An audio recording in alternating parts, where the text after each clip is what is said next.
Lecture 5.5, refraction. We're really going to look at macroscopic refraction. We've been talking about the wave nature of light. Now we're going to bypass and move on to modeling light as a ray. So in a nutshell, here's what we have.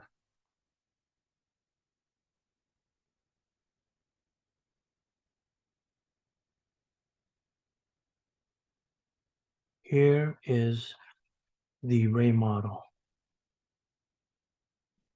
of light. First, light rays travel in straight lines.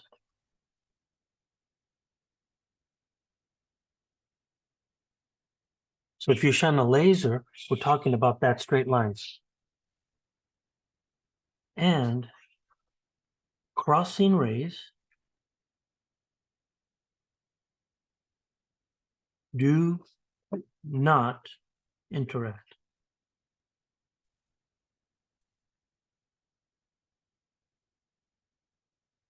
However, light rays interact with matter, and they interact with matter several more ways than what I'm going to list, but the three important ones is that it reflects, refracts,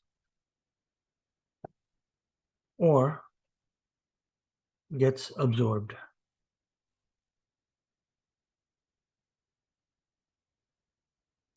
Three. When a person sees an object, one must shine light onto it. So it reflects from its surface.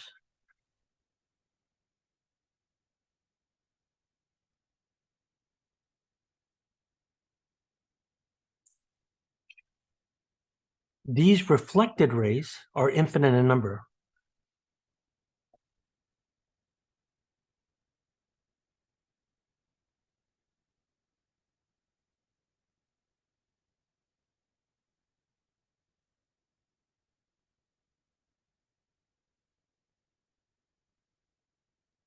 And then the last thing here is that the eye sees an object by grabbing a finite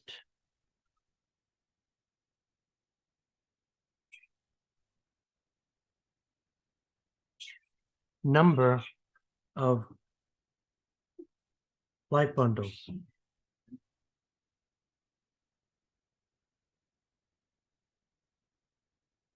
Which we call rays.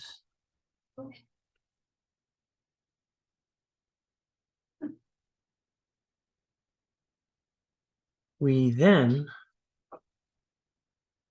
focus it on our retina. So if I was to sort of like try to think about what happens when light shines from a piece of paper, we have a light bulb.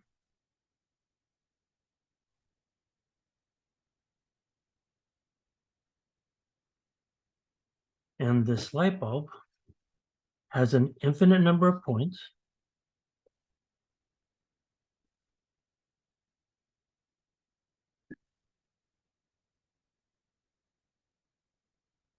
And you could imagine that I have a sheet of paper.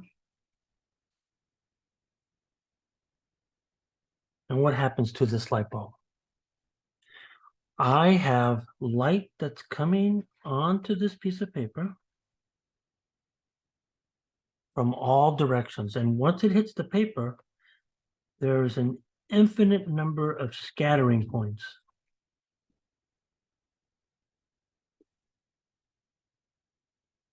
And from each of these scattering points, these rays are going to converge onto some point. So when I look at an eye, we imagine that the eye, we have a pupil, and then here's the eye here, and it captures all of that information.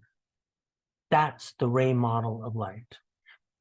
And it's pretty hard to kind of comprehend that light rays travel in straight lines.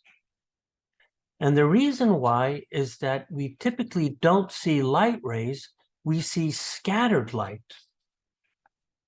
Like here's an observation. So we usually see scattered light, not rays. And the question is, can one see a green laser? The answer is no, you cannot see. And the reason why is no light from the green laser enters your eye because it travels in straight lines. If you want to see a green laser, unless you're shining it directly into your eye, which you'd be an idiot if you did that, but to see the laser's path, it has to scatter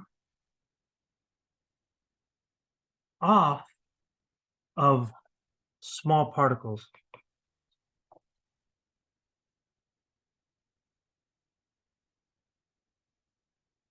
If it didn't scatter, you don't see it, but only when it scatters off of small particles, then some of the light is deflected into your eye. Now, without getting into the details, we see that the sky is blue. Now, there's a reason why the sky is blue. It's called dipole scattering, but that's not the question I'm really asking. Why is it that you actually see a sky? And what I mean by that is that if you look at the Earth, look at this image of the Earth. This is from the moon. You don't see a blue sky. The reason why you don't see a blue sky, so the reason why there is no sky, and I should be careful by sky, is because there is no scattering. So light from the Earth comes directly in straight lines to the moon. Okay? So you really only see things in general because of light scattering into your eye, not the other way. So now what we want to do here is that we want to start looking at some of these other things where we're going to focus on light here that's going to be reflected here. Okay, so let's get started here. So here I go. We're going to start off with reflections.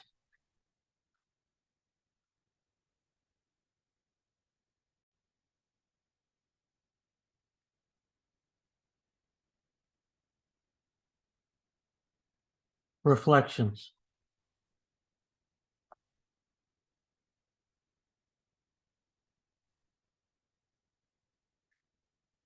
There's only a tiny bit part of this chapter that deals with reflections, and this is it.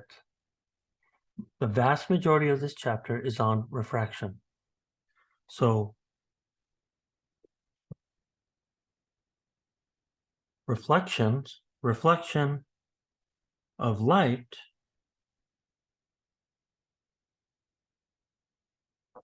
from a surface is either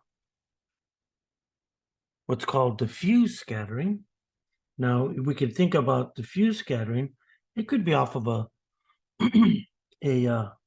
rough surface, but it doesn't have to be, and you'll see what I'm talking about.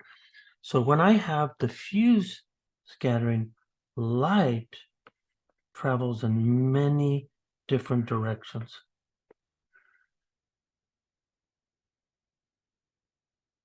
On the other hand, I can have, so this is called diffused.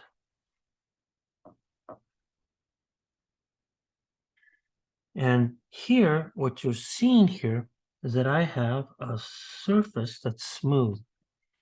In this situation, we now have light that reflects all in the same direction.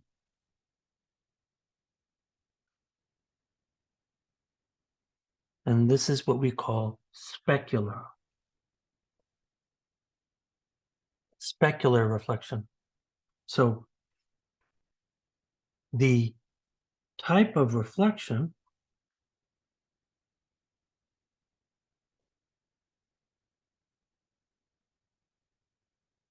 that occurs is caused by either the surface, what type of surface that you're dealing with, and the other thing that affects it is the wavelength. That is the wavelength of the incident light. So let's talk about surface effects.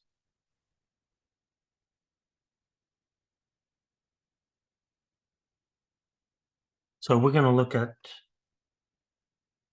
this in terms of examples here. What determines the type of reflection that you get? So suppose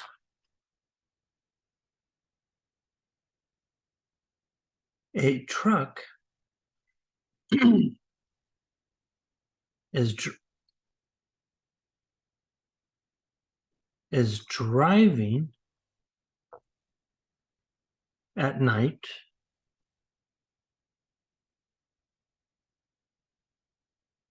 and I could imagine two situations here. The first one here is that you could imagine that I have a dry road.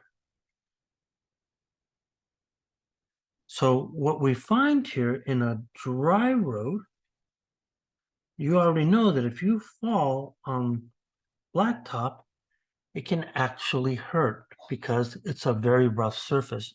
So what you see on a dry road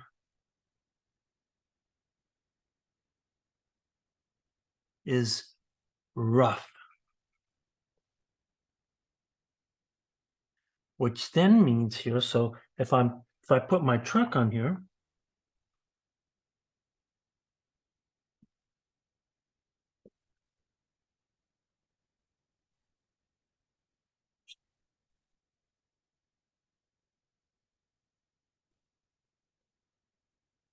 then what you're going to see here is that if it's at nighttime,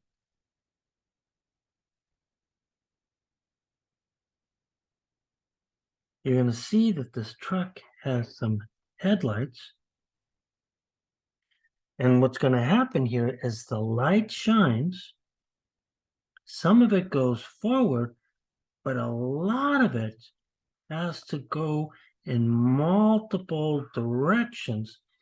And it has to come back into the eye of the person in order to see the road. So if you want to see the road, the light has to be diffused. Okay, the light has to be diffused. So what you're finding here, so if I take this same image and I'm going to copy it just to be faster here, and I paste it right in here, here's what I'm going to see. Let's say that in this situation, I now have rain that's starting to fall here. Ooh, I did this blue here. So how about if I say these are raindrops? So raindrops are falling. And what it does here is it essentially lays a layer and it fills in the surface here. So in this situation, you have rain falling. And what's going to happen here is that now you have a smooth surface. So what happens here is that the light now is more specular and it moves forward here. So in this situation, you get specular reflection. That is, diffuse means that you can see the road, and that's because there's a lot of light going back, but specular see that it's hard to see the road. Most of it goes forward. That's what we mean by specular versus diffused here.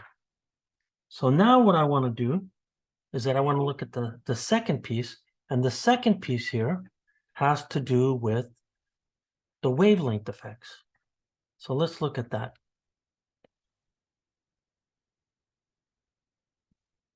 So now we want to look at the wavelength effects.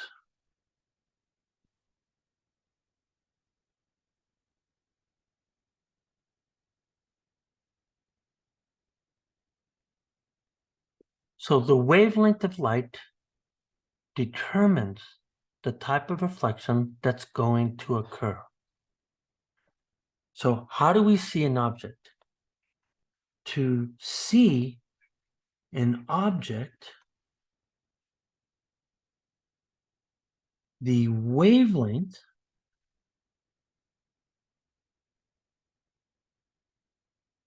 of light must be comparable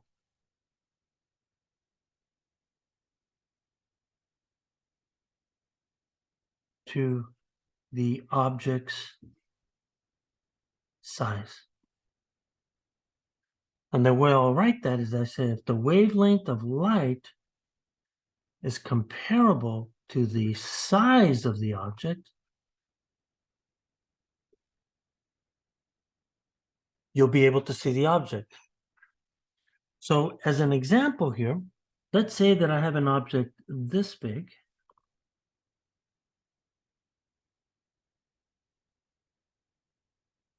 And I want to see this. So in this situation, if I have short waves versus this guy is going to be long waves. What do I mean by short waves? Short waves means short wavelength. So short waves see small objects. So in this case, I'm going to move this over just a tiny bit. They see small objects. And the question is why? So if you look at the wavelength, so if the wavelength is comparable to the size of the object, whereas long wavelengths do not see small objects. So in this case, if this wave is much longer like that, you can't see it. So the question is why? It turns out that if you have to disturb the wave pattern,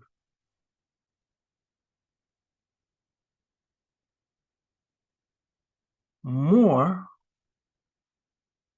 to see an object. In this case, here you do not disturb the wave pattern, which then tells you that you cannot tell that something is there. A nice example to think about is imagine that you have a cork from a bottle. And if you were to throw it into the ocean where there's waves, the chances of you seeing that cork is very, very, very tiny. And that's because ocean waves are so long. Therefore, that bottle cork effectively disappears. Now, another thing that, as another example of this wavelength effect, we could think about, let's look at two examples here. We could think of microwave oven doors and radio telescopes. So I have some images right here that look like this. Ooh, that's not it. Let me go find that image here. Let me delete that. Let me go grab those images so that you could see. And here they are. Here's these images. So you could see that the top here is it's a microwave door, right? You could see here's that this is the door. And right here, this is the grid inside door. And here's what you find here. Microwaves, so microwaves have long waves relative to the size of the grid. So as a consequence, the wavelength of the microwave turns out to be much longer than the size of the grid. So it doesn't see the details. Therefore, you get specular reflections. And what I mean by that is if you look at the grid relative to the microwaves, these microwaves literally are going to come in, and it looks to it like it's polished mirror. It just reflects. Once again, The microwaves don't see the small details of the grid, and therefore the grid acts like a polished mirror. Therefore, we get specular reflection. But if you look at the grid size compared to the wavelength of light, which is much smaller, that grid to us is very coarse. The same thing happens with the radio telescope. At visible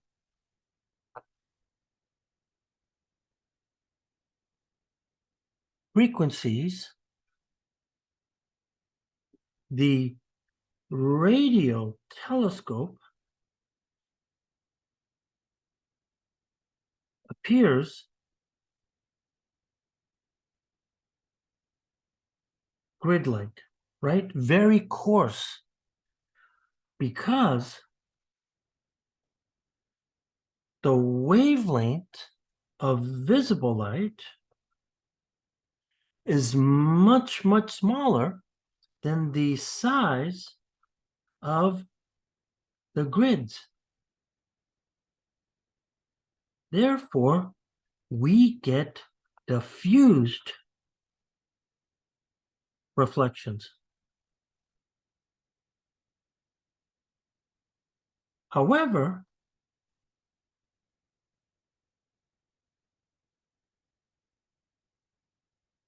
at radio frequencies,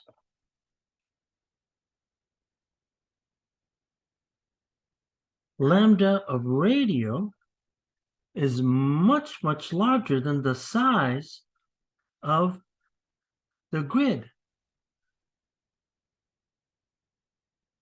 And does not see the details. So therefore, you then get specular reflections. So that looks like a mirror for radio telescopes because of the wavelength here.